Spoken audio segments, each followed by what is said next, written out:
Hello, my beautiful people, and welcome to yet another episode of Rise to More.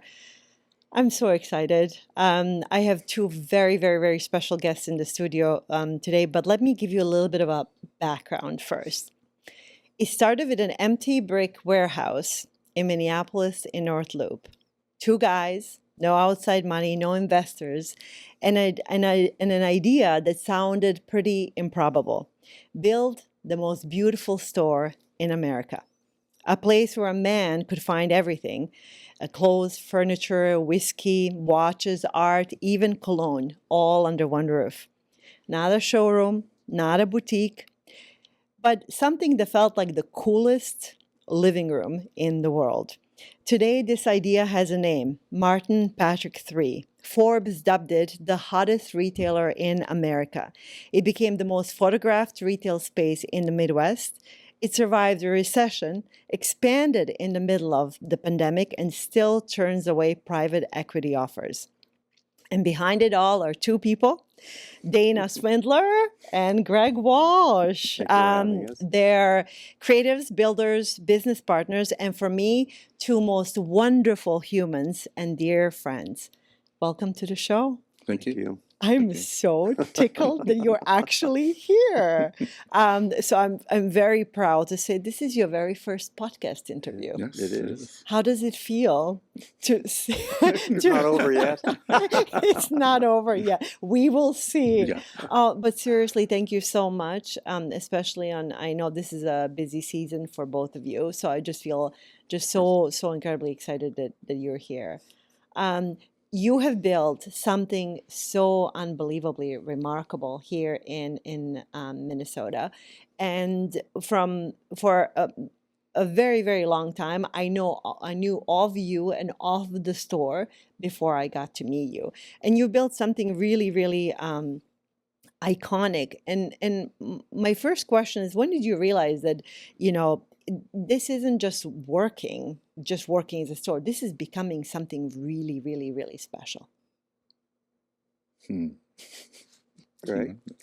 I think, I don't know. We kind of do our own thing. Like, we don't pay attention to like what other people are doing or what's going on in the marketplace or the retail world. And so, I mean, it's kind of like when we leave our world and we go out, that's when we kind of realize, wow, we have created something that's really different than most faces of retail. And so that's like, we just kind of keep doing it, and we keep adding and changing and developing it, but we're never really chasing anything specifically. It's kind of what's kind of our gut and what we want to evoke. So gut feeling for what feels right and beautiful to you. Because at the end of the day, like, everything we do, because the whole thing is founded on the interior design studio originally. So everything is always about design. So whether it's the space we're in, a pair of socks, a jacket, a book, a sectional, the lighting in the store, like everything is edited and curated based on design. Yeah, well, I mean, I think we all know because we take photos every time we take there. And I feel like I was telling Jill that sometimes when I'm having an off day, I just want to go take a shower and go to Martin Patrick, dress up, put on some heels. It changes the way we feel the space, how we feel about ourselves. And I think it can change the direction of our day. I think beauty has that power. So, and then it takes from there. Do you feel the same? No, I feel the same. But Greg is right. When we started, since my background isn't retail nor it's Greg's, we just started from a place of this is how we're going to do it. And we were very internally focused and not looking out. I would say we didn't start looking outward until 2014, 2015, after we were already like 5 or 6 years old. That's just, it's so incredible, because now that we look at it all these years later, it is, an iconic is an understatement, because there is not a single store, for as far as I know, that looks and feels exactly the way it does. So MartinPatrick3 stands for the interior furnishing, the design, right? Right, The interiors. Yep. interiors, the furniture, Furniture and then apparel. and then the apparel. Right. And it started because you were in the design world, right? You were designing homes. Yeah, which advising. we still do. So Mhm. that's my background is interior design degree, fine arts degree with a concentration in interior design. And so I started the interiors firm, and that rolled into opening a home store, which led to opening a men's store. So there were kind of three different entities, and then we ended up dumping them all together in the location we're in now. And then that's kind of that started the evolution, because it was the catalyst, sort of this bigger lifestyle brand where it encompasses, we have the barber shop, we have the jewelry store, we have the tailor shop. So it all of a sudden started to touch every aspect of your life in that sense. So how did you know? When was the time for you, Dana, to jump into this as it expanded, and how did you know to expand? Because one thing that I know about you too, we've never talked about this, but this is kind of my keen observation, is you're actually very strategic. And I think that you're unbelievably fiscally responsible. That's from my understanding. Correct me if I'm wrong. That would be correct. So Dana, do tell. Well, I mean, I have been involved since 2008 because I had sold an engineering company that I used to own in 2007, and then started helping Greg out just part-time, and then worked for another engineering company on their financing side. So Greg got me involved then. But the plan was never for me to be involved all the way, because I had no background, thought I was just helping out. And then it ended up being more than that. By 2010, we realized that we're going to take over this new space a few blocks away, put it all together. And then we took a lease in the Colonial Warehouse, and then had an option to take anything that was available as we needed it. As we grew. And at that time, 2010, in the North Loop wasn't great.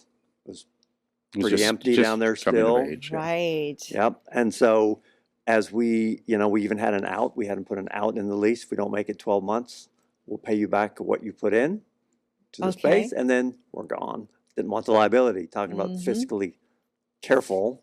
And then we had an option. So we just, as it started working, we realized we needed more. We listened to what the customer was saying. I want more.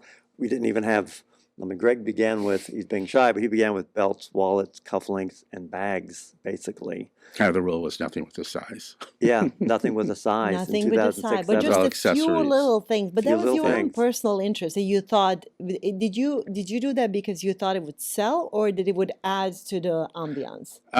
It was just part of the whole, it was like accessories and home, and the apparel side wasn't kind of on the radar. I mean, the one thing, like we kind of always joke about, there was no grand business plan to be who we are, how we got where we are. It's just been really an evolution, and like Dana said, like a reaction to what the consumer is asking for or responding to, and how we start to. What's great about being fiscally very responsible is we can be very nimble. Yes. So when an opportunity arises, we can act on it. If we want to go left, we can go left like that. We can go right, and we can go where we want to go very quickly, because we don't have someone else watching what we're doing and telling what we can do. Well, I think that's, to me, is the best business plan there is listening to your own gut. I remember talking to Ann Ahmed on the show, and she said, one of the most important things is creating something that I love, that I would want to eat, that I would want to create. So when you do that, then you're committed in creating something. And then you're organically moves. You see what the people like, what they need. You iterate, you figure it out, and it just kind of works out. Mm-hmm. So Dana, what was that transition of for you? Did you feel like, oh my God, what the heck did I get myself into? Well, at first I sure did. Just because it's a totally different business, right? I mean, I had to learn I'm not an accountant, I'm a German major. My degree is in German.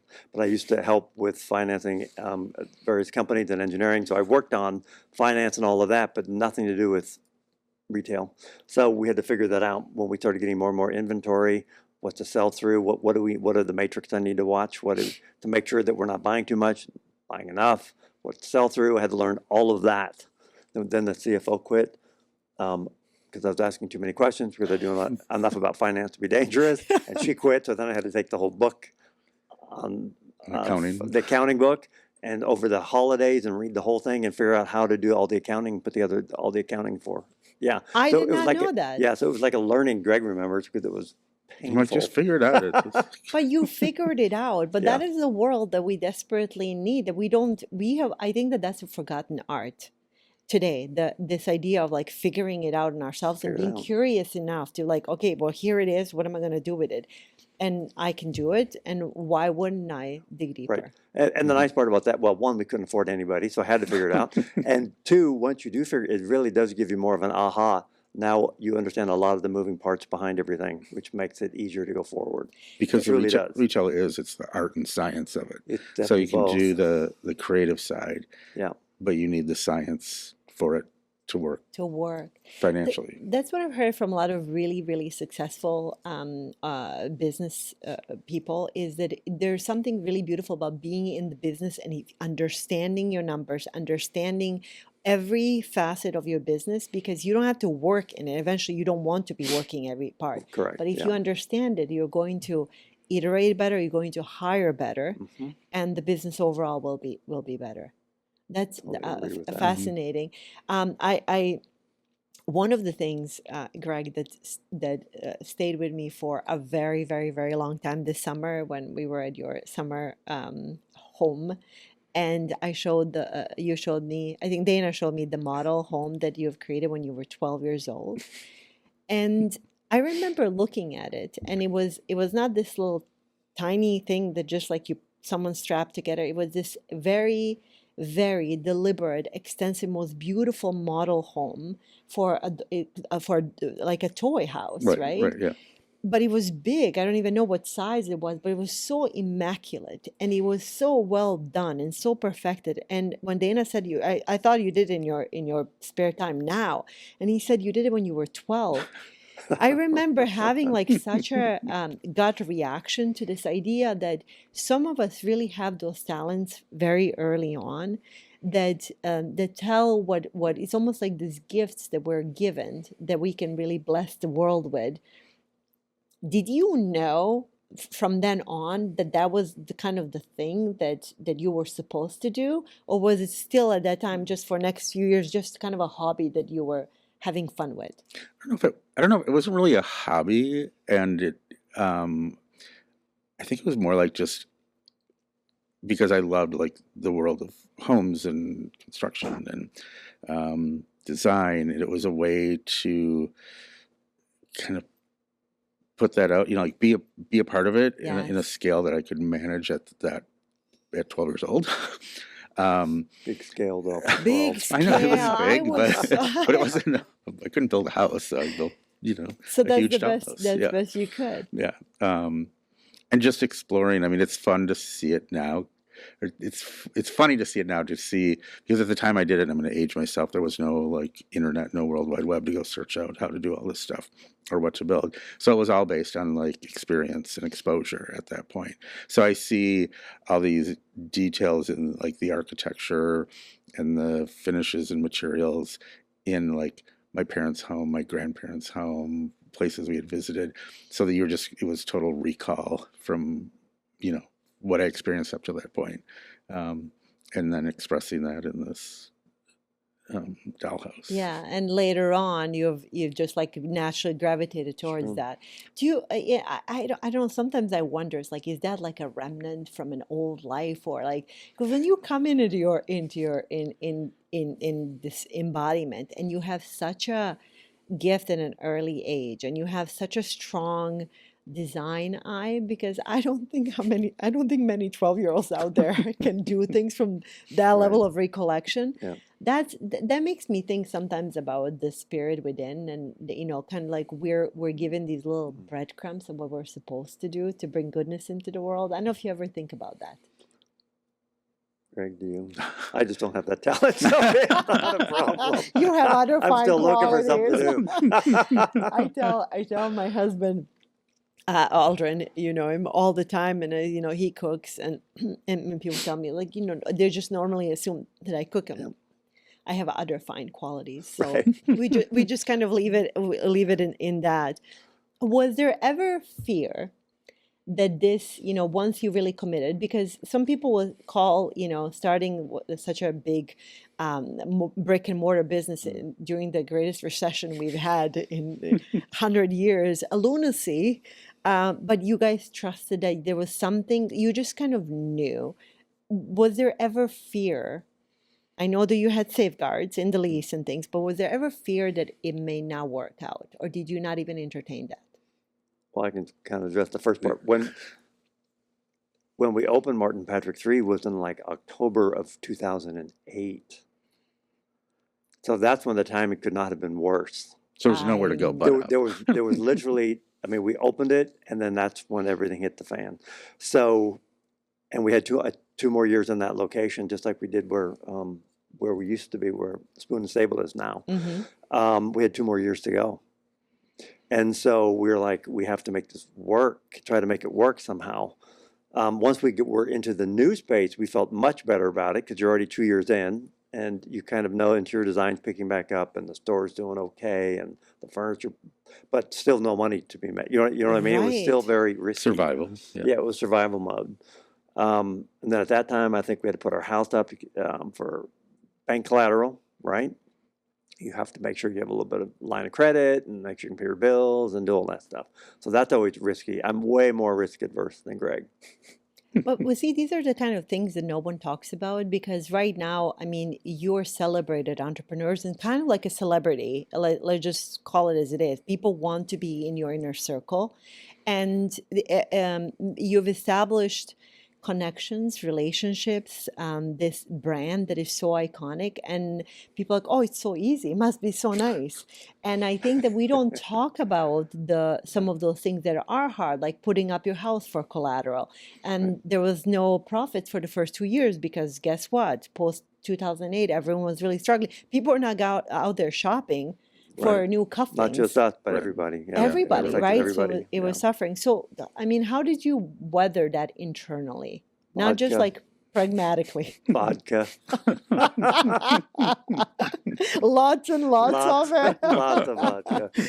But only at night when we came home. Fair enough. What about you, Greg? Did you feel the, because Greg and I, Dana and I will talk about it, and he's very often is like, no. Let's not go there. You seem to be like a lot more relaxed about these things. Yeah, I think I'm more optimistic that like we'll get through it. It'll happen. Like, let's just stay the course. Keep your eye on the prize at the end, and we'll get there. And it, you know, we've had a lot of like ups and downs in that path, but we always end up in a better, higher Situation. place after like gritting it for a while. And Yeah. but again, kind of think part of it's like believing that it'll work. We just need to roll our sleeves up for a while and Oh, you know, make sandwiches for lunch instead of going out for lunch. I love. Did that ever happen? Yeah. Oh, Yeah. 3 years, 4 years. See, tell me more about that.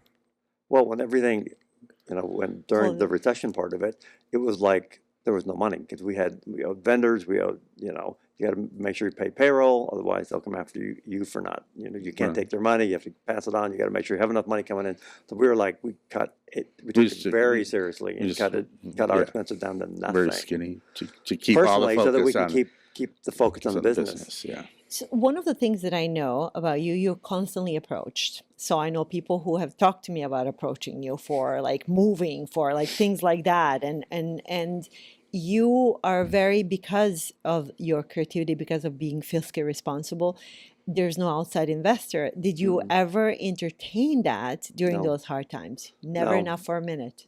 No, I mean, we talked to one of our friends / clients one time, but that was just saying, hey, if we really could expand fast, you know, we would need more money. Mm-hmm. But we never sat down and said, this is what we want to do and this is how we want to do it. Right.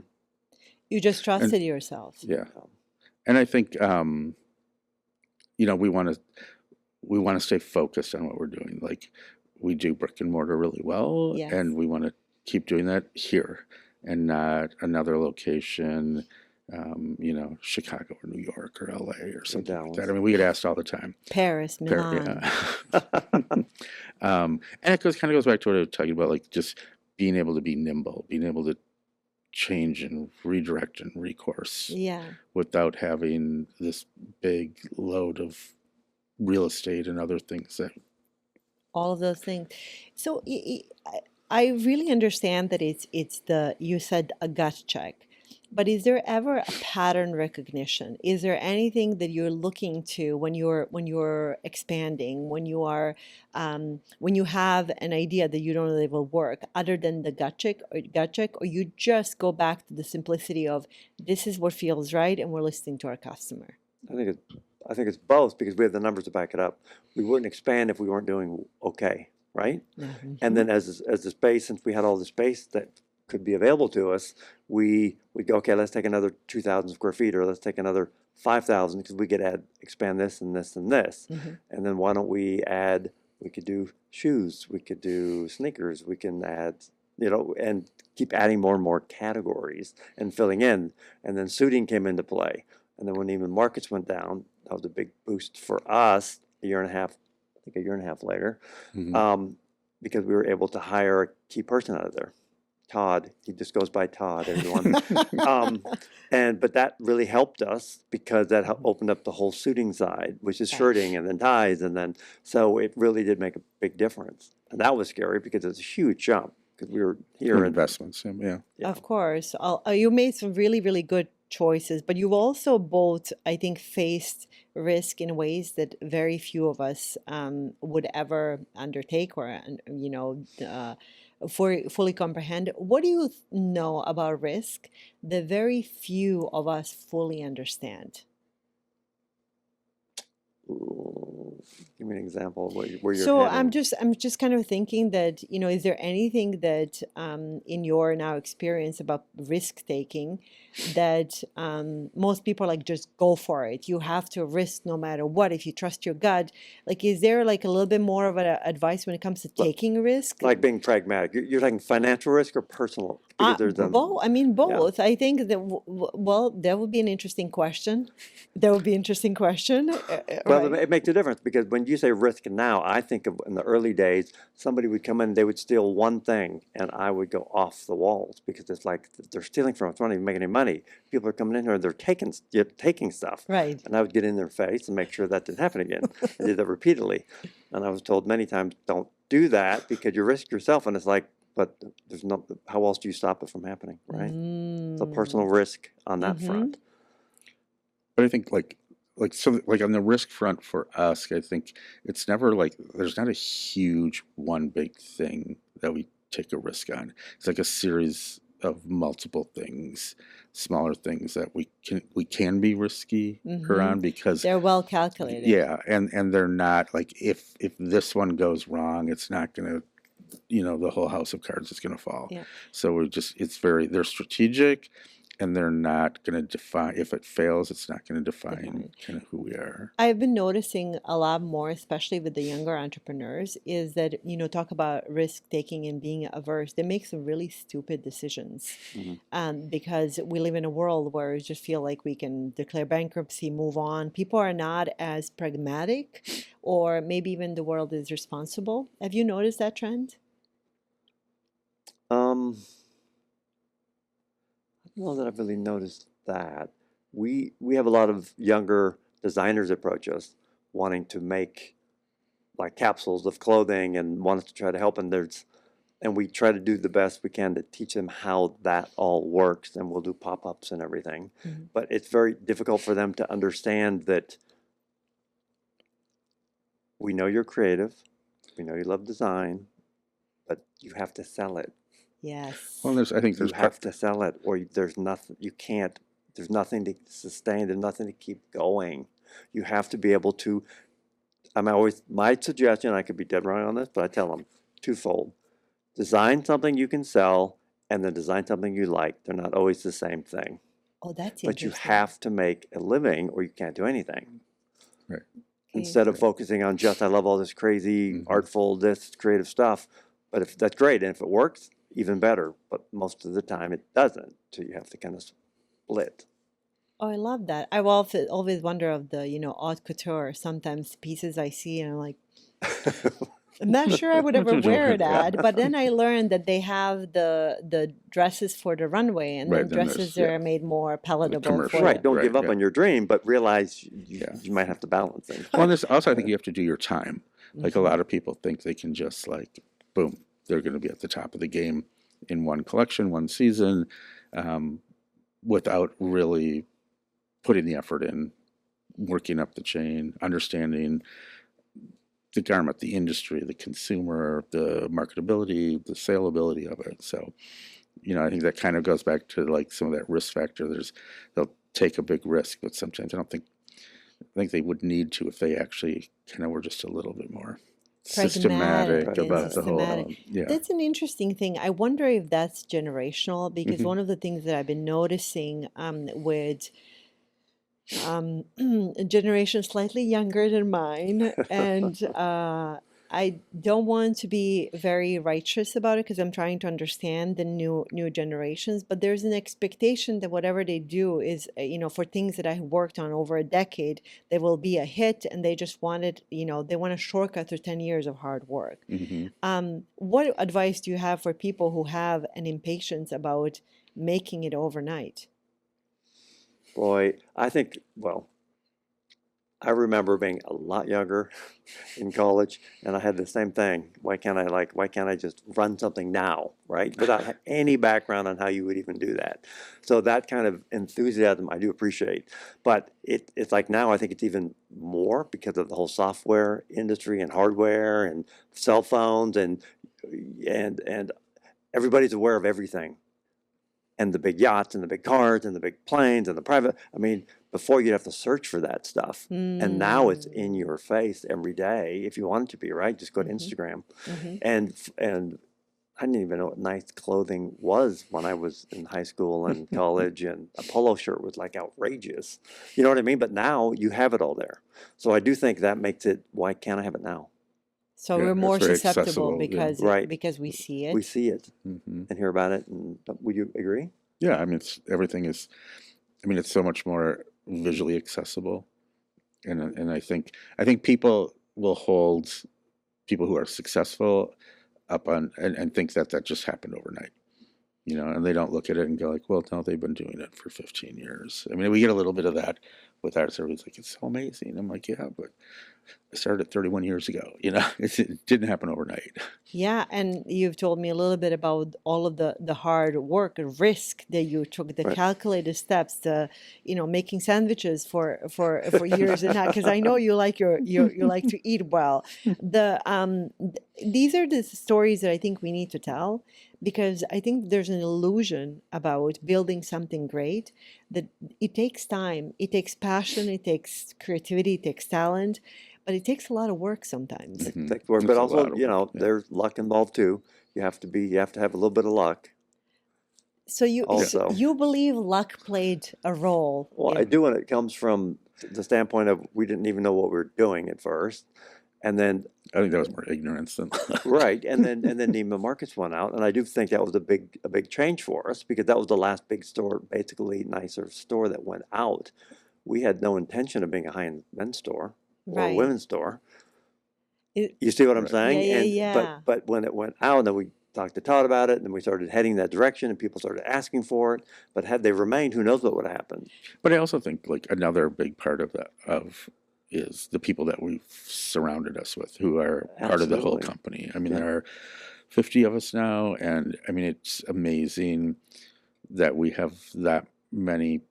I mean, not everybody's creative, but everybody's driven for the same level of experience and service and product, that everybody gets along famously. We have a lot of long-term people. I mean, it takes all these different Yeah. talents and skills to To run create it. what we have and to deliver what we deliver to customers. So It feels it, like a family. yeah, It no, it's really really, does. yeah. And I think that that's a testament, because I know some people there. I think it's a testament to who the two of you are. I remember having a meeting with Brenda before. She's like, "Oh, I have this really cool interview." I'm like, I've heard the most amazing things with it. She has been like, she's been so incredibly happy. So I've watched it. Great. I've known her for a very long time. So I watched her before, and now that how happy she has been, and for her, it is a family. And I think that that's a testament to the environment that the two of you create, the sort of leadership. Yeah, and then and with that, everybody is successful in each of their own things that they do, and so not only personally and what drives them, but financially, so all becomes a win-win for everybody, and the more we all win, the more we can elevate and reach the next level of product or services or experience, space, so it starts to build on each other, and everybody wants everybody to succeed. So it's a pretty It's true. powerful But it's also, family. I think people are not, one of the things I'm noticing is that you have completely contextualized it's not a job, it is a career and something to be so proud of. Like there's an elegance about working for Martin Patrick, the incredible pride because of the beauty with which you do everything. And I think that again, that's the testament to two of you. Well, the super fun part about that you talk about is we tell everybody we're not a transaction. We're not, I don't want to use Target, but we're not a Target where you just go in, ring up everything, ring up and Mhm. done. Our relationships are way different with all the customers, which makes it fun for the customer and fun for us. Fun It's very personal. very personal. Very personal. They don't run in and run out. It's rare. Usually they come in, they spend time, they sit down, everybody They talks. stay, yeah. Exactly. And there's something to be said about coming and feeling so special and feeling so seen, because I believe this art of enclosed cognition, which is when when you put on a beautiful coat, that it changes the way we feel. And I think that that level of confidence, you can't replace it. There's something really really remarkable. So when people come, they spend that time. It's almost like they get a new lease on life sometimes. That's I awful generous. well, I would think women would say that very often, because what do we do when we're not feeling super confident? We go and buy something really nice that we can be proud of, because they did a study with the doctors, like general folks. They put a doctor frock on them and some stethoscope, and people behave very differently when they put on a particular outfits versus. Our attitude changes when we're in sweats versus when we're wearing a suit or high heels. I know that when I put on high heels, I walk differently, I talk differently. So there's a testament to to that. Greg, what does success mean to you? I don't know. I think success, I don't know, being able to I feel successful in being able to do what I love to do. So for me, it's not like the money part of it or any notoriety. I'm usually pretty low key on it. It's the opportunity daily to do what I love to do, and it's always somehow related to design. So just I think it's pretty rare, like, to be able to do that since you're kind of 12 years old on. And so to me, that's what's great about this, of having success. Oh, that is so beautiful. I love that, Dana. Follow that. Mine would be a little different. I love that. What is your definition of success? Well, for me, Everybody does the financial, so. Well, it's the financial side, in that some past businesses I've been involved with been very tough businesses, like engineering is a very tough business. And so to me, to be able to build something and to have it be sustainable and not have to worry about payroll and paying people and vendors not getting paid and all of that really makes me feel proud, because we pay in 30 days, we don't have any debt, we take care of our staff, all the benefits that come with all that to me is very rewarding compared to when you're stepping and fetching all the time trying to figure out how you're going to make ends meet. that would not be successful. Yeah. Like, what have we done? We're just on a treadmill. You must feel really proud. I mean, you figured it out, and just like you were thrown in this situation, and both of you have created something sustainable and that works. And I mean, do you ever feel like, oh my gosh, like this we've done good, mate? Maybe. What do you think, Greg? Yeah, I mean, it kind of goes back to what I said earlier. Like we are so, and when I say like internally focused, it's not like that we're self-absorbed. It's just like we just pay attention to what we're doing, not what everybody else is doing. Yes. So a lot of times, like I'll have that moment when we are out in the world and we go someplace and we're like, wow, like our world is super special. Like what we've created is pretty cool, and it doesn't exist in a lot of places. So that's that moment of like, Yeah, I agree. Or when you're standing there in the store and somebody new walks in and they're from out of town and they start commenting about the store. And then once they walk around, they'll come back and say, how come you're not in blah, blah city? Or how come you're not in our state? Or how come you're not, can't you? That makes you feel like, oh, this is nice. Yeah, an affirmation Yeah, of that. super great. Well, you're partners in business, but you're also partners in marriage. And does that ever come into conflict? I'll leave it at that. Ever when your visions clash? Like, how do you figure out? Like, do you trust that the other person has something handled? So clearly, you do the finances. Clearly, there's all things design left to you. But how do you figure that out? Because I work with my husband right now on a few projects, and it's been difficult. interesting. Well, what's funny is we have so many couples come in. They go, I would kill him. Or, I would kill her. I couldn't work with him for 2 seconds. Honey, I love you, but there's not a second. So how does it work? I think a big part of it is like what you identified, that we have two different lanes that we're in, the creative and the financial side of it. So for the most part, if we're sticking in our lanes, it's pretty good. It's sometimes when things cross over, or you need more money to be able to do this, or something isn't being done creatively as it should be, then that's where the conflict I totally agree. happen. In other words, when Greg does not stay in his lane, we have issues. So you figure it out. How do you handle conflict?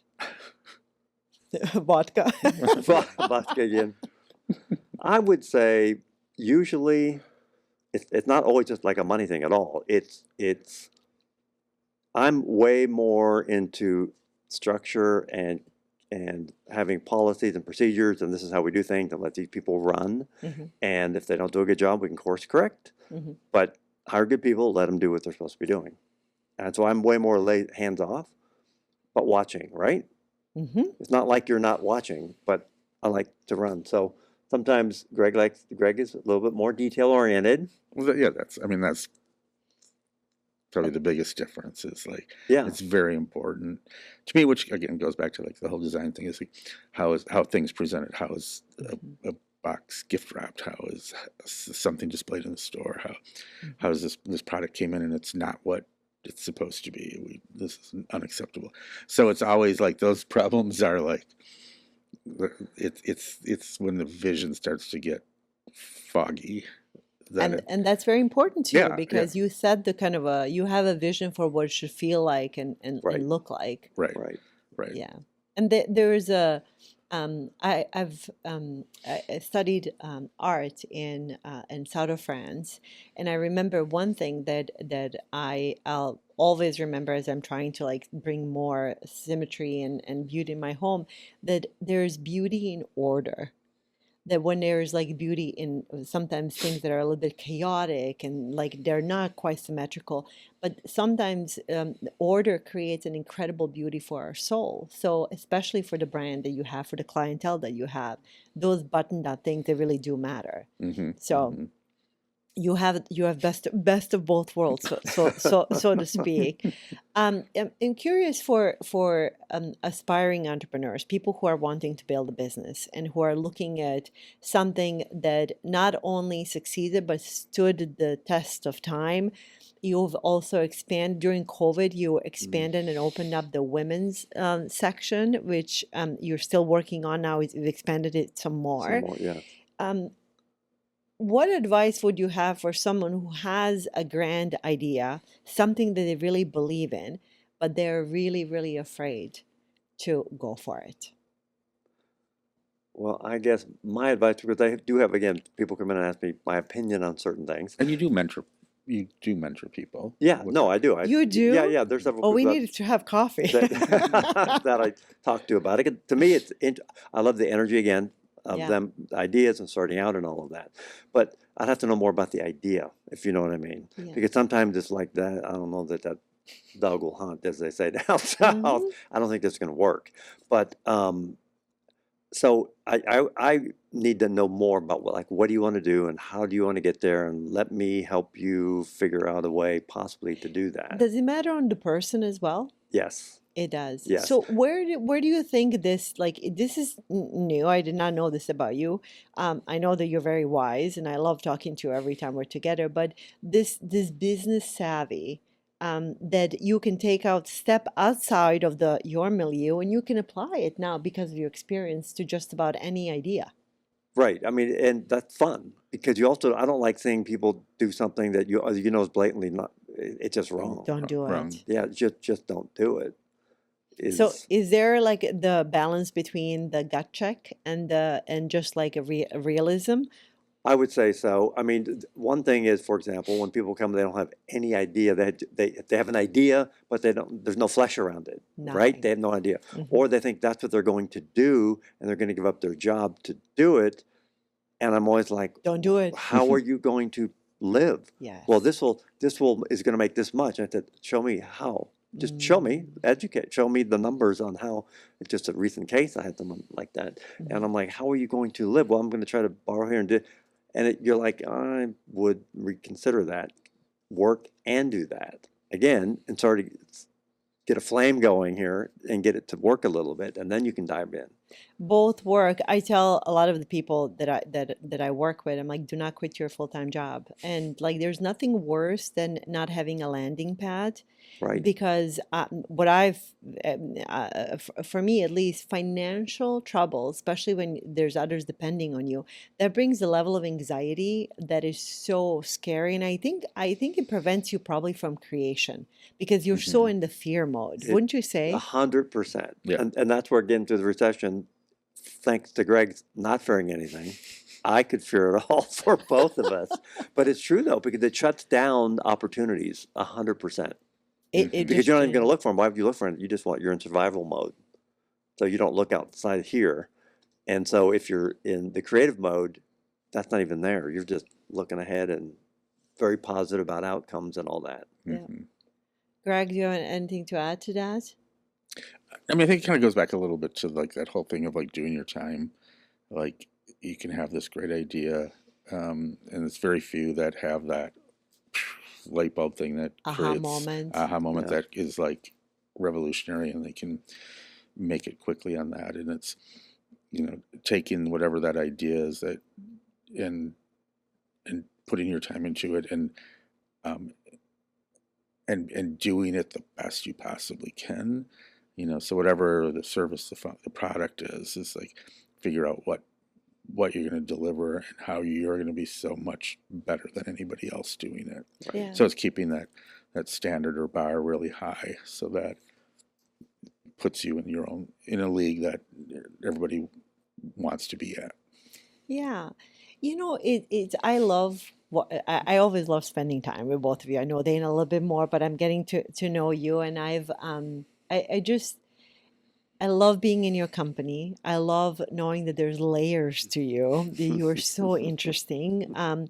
And by all accounts, you are now like comfortable in your skin. You've created something really beautiful. What is something that's most important to you right now? And for as we're as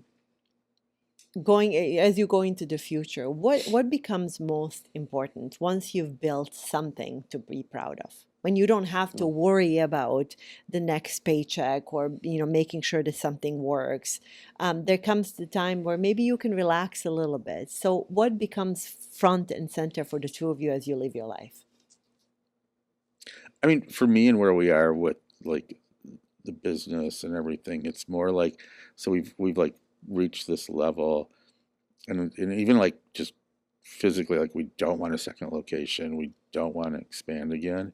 So we have like this great sandbox right now that we can play in, that we can refine and like and have fun recreating, doing smaller projects, better little things. So not the risk, there's no big risk to be had, and now we can have fun, just refining it. So fun, really, a creative expression and Yeah, fun, yeah, iterating, right.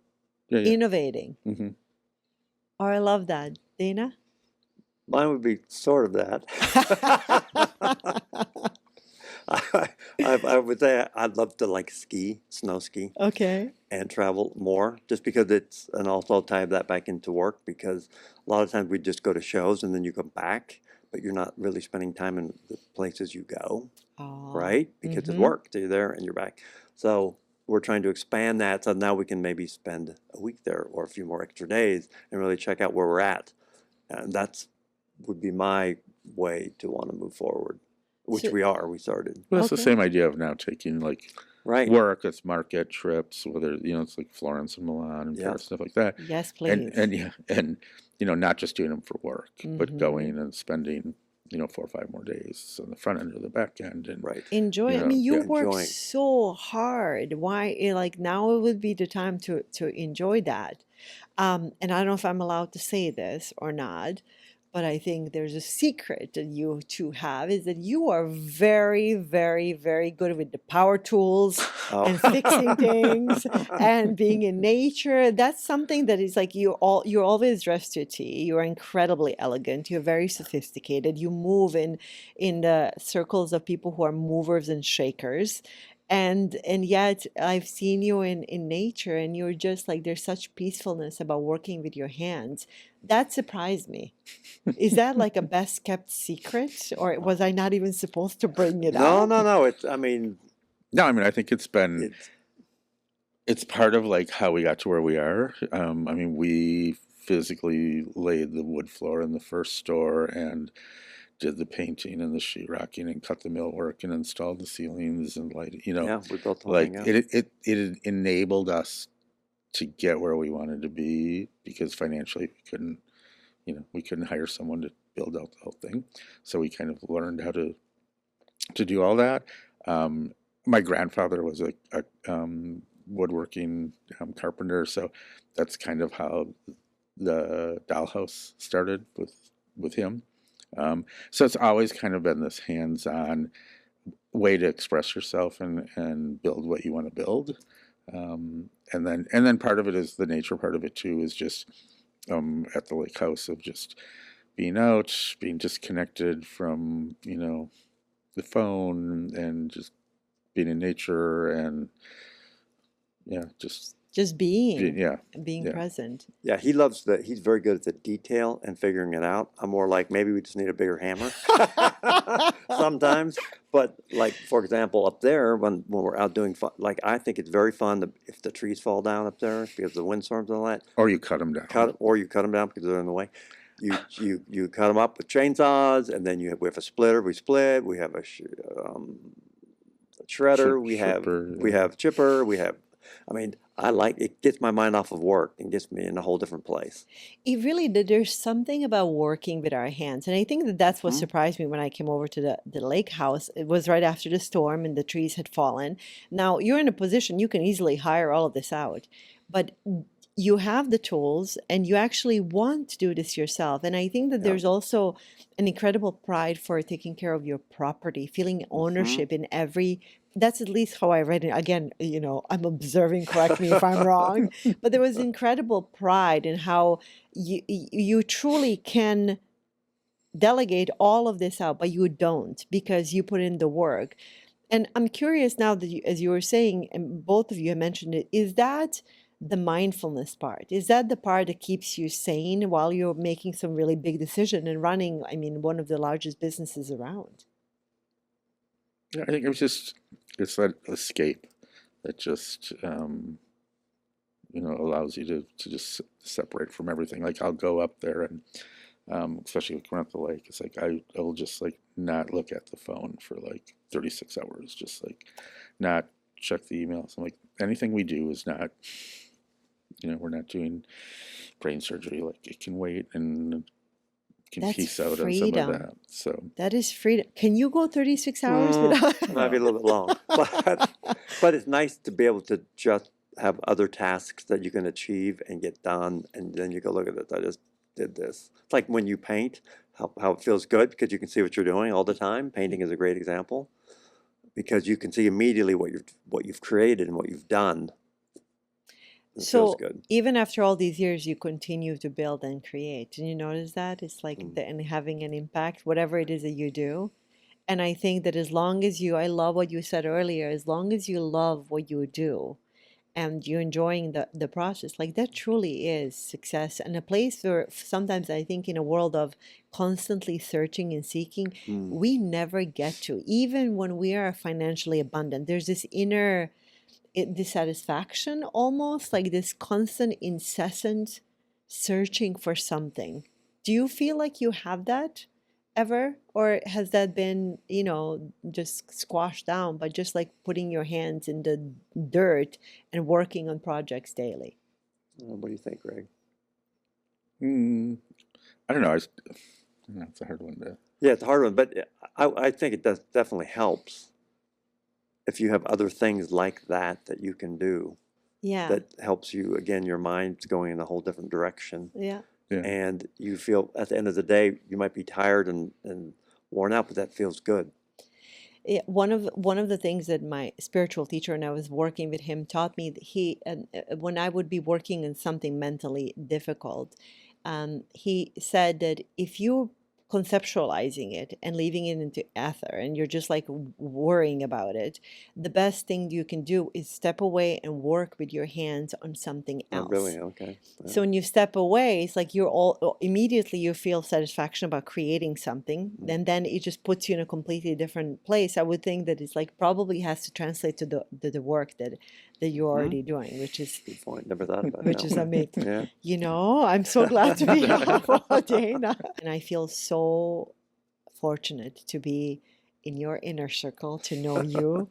But everywhere I go, people, the way they talk about you, the way that they address you, there's an incredible amount of respect that people have for you, not just for what you have accomplished, but who you are, how you show up in this world, the integrity, the kindness, the friendliness. Like I felt that the first moment that I met you, you took so much time to sit down and talk to me. And then even when I met you, and it was like this warmth that I felt.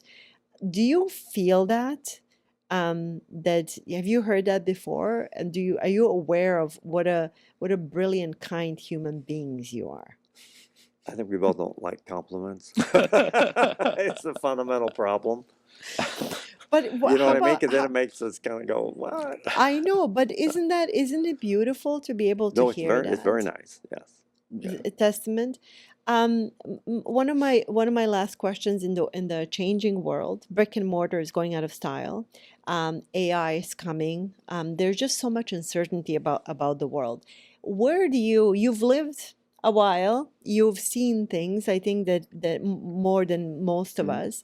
What are you noticing? What is kind of like your vision of the future, either optimism or fear of where we're headed as a country, as a civilization, and any like last words of advice for the next generations?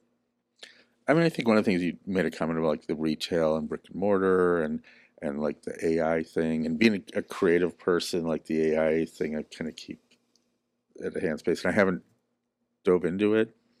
We play around with it a little bit at work. You do a little bit of stuff. That I think, and you made the comment earlier about being in the store and people yearn to like have interaction with people, and so I mean I think there will be a sort of a bucking against all the technology, and that people are going to want to be together more and experience things, and like even the like working with your hands, stuff that's like it's real. You don't have to be suspect of it. Like, is it really a Is it a thing? thing, Yeah. or isn't it a thing? Or Mhm. and if you're there in person, live in a space, I actually think there'll be, and we supposedly a little bit on the retail front, people are wanting to touch and feel and engage with someone. Makes us feel human. Yeah, so I think there'll be a big, and I don't know if it'll be like that's going to be luxury of, if you can have all that experience, Mm-hmm. that'll be the true luxury versus a very artificial created world that's not real. Yeah, I love the way you said that. I just want to say this. I got a massage by a robot, and I called one of my clients who owns a spa, and I was like, that was just like, but it's getting there. It's pretty Right. darn good. Yeah. And she said, I really think the true luxury is going to be human touch. No, it will Because I be. told her, I'm like, it felt just weird, mechanical, and it was like cold noise. And she said, oh, I really think the true luxury will be the thing. Yeah. No, I totally agree. To me, the whole brick and mortar thing, if you're a boutique and you have the service and you have an atmosphere and you have a reason to want to walk into this place, is where you will go in the future. When I like the whole AI thing, I think it'll help us on accounting and finance and being able to have everything much easier for information purposes. The gut feel and the gut check, be able to look and see what you're doing. But I think that the relationship part will become more important, not less. And I think places where that's why the bars are all busy and the restaurants are busy and people want to be around people. I think that finally it's that return to humanity. I'm so glad you've affirmed that for me. Yeah, I'm not worried about that part of it at all. I Yeah. think Right, if anything, right. it'll get stronger. People want those special People experiences. want that, yeah. That are And live. lucky you were in a business providing just that. I love that. In one sentence or less, what does rise to more mean to you, Greg? To me, it's like would be like following your conviction, and obtaining what you want, and putting the energy into getting it. Okay, love that, Dana. Rise to more. Well, when you say that, the first thing that comes to mind to me is you can be more than you are today. Amen. Amen. And and that's different for everyone, which is yeah, really sure. the testament for the whole podcast, is that finding ourselves, finding the moments where we're really in our best, feeling our best self, whatever that is. And it's so different for everyone, which is why having you two and having such different, I think, personalities and also having such different interests, it all comes together. So I love that. I really feel so honored that your first very podcast episode. Thank you so much for Yeah, coming, for absolutely. taking the Thank you for time, having us. for talking to me. I had so many aha moments myself in this moment. So I'm very, very, very thankful. And we're going to tell the world about the Martin Patrick. We're going to have the links in the show, and can't thank you enough for being here. Thank you very much for having us. Yeah. So, folks, as you know, I truly have the most remarkable guests on the show. I feel very, very grateful to be what I think in the vicinity and the presence of the greats, of people who not only speak great, but they've also put in the work. And there's something so real and something so tangible to these two incredible gentlemen that I love so dearly. I hope that you've enjoyed this conversation as much as I have. I hope that if you are in Minnesota and surrounding states, actually the whole country, people fly into Martin Patrick from all over the world, that you're going to come and experience this incredible, iconic store that we're so lucky to have in our midst. Thank you so much for tuning in. And until next time, remember, you are the one that you have been waiting for.